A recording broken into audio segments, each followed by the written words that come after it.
Greetings one, greetings all. Can you guess where I am? Come on, shout louder. Well, I'll give you a clue. It's Denbigh Castle. Oh, I've given you the answer, haven't I? Well, I've come up here because it is the second spookiest place in the world. The spookiest place, of course, being the North Wales Hospital in Denbigh. We've had a few stories from the hospital, haven't we? But I think it's time we had a story from the castle. And as you can imagine, the castle's been here since Edward I came here. It's not the original castle, of course, because the original castle is further towards Nantglyn, and there's another castle behind the crown. Didn't know that, did you? But yes, the old Saxon castle is there. Okay, so I'm going back now. I'm going back to the Civil War, and in particular a Captain Bates, who was stationed here. Now, Captain Bates, he was English, as the name suggests, Old English as well, probably from a Saxon family,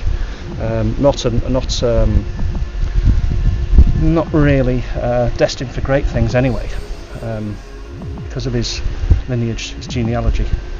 But he was sent on a mission, and he was sent on a secret mission, and that was to escape from the Roundheads, because the Roundheads were surrounding the castle and all the Royalists were inside, and they'd been there for weeks. A message needed to go out, they needed relief, and a rumour swept that there was a Royalist army on its way.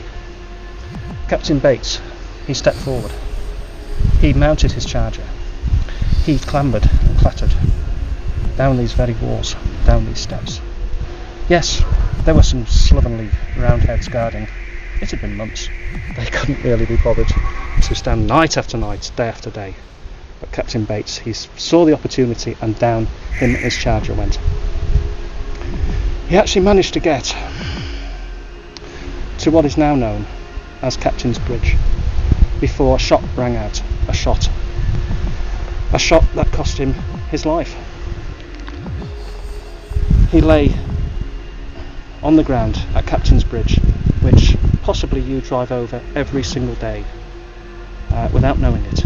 He lay dead, he lay bleeding, and who happened to be passing by but one of the friars from the Carmelite monastery, who gave him his final blessing, who gave him his final holy orders, if you will, extreme unction, and he passed away in his arms.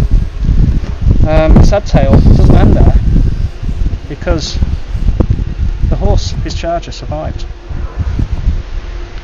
And on the anniversary of his death, which happens to be tonight, the 1st of October, this very night, at precisely 11:16, what is seen down there, clippity-clopting, but you've got to believe, and you've got to be very, very still. What do you see? You see the outline, the shadow of his charger, searching, mewing, looking for his master, who's lying dead on the floor in the arms of a Carmelite monk. Okay, well, it's coming up to midnight. It's absolutely amazing. The whole of Denbigh is shaking in the wind, and yet by the castle there is no wind. And I've just walked round the castle. There is no wind whatsoever. It is totally and utterly peaceful. The North Wales Hospital. I was there about an hour ago, just on the outskirts. Obviously, I wouldn't dream of going in. Nobody goes in there. But again, a very, very spooky place. And I hope you will listen to my stories from the North Wales Hospital. Everyone true, as you can imagine.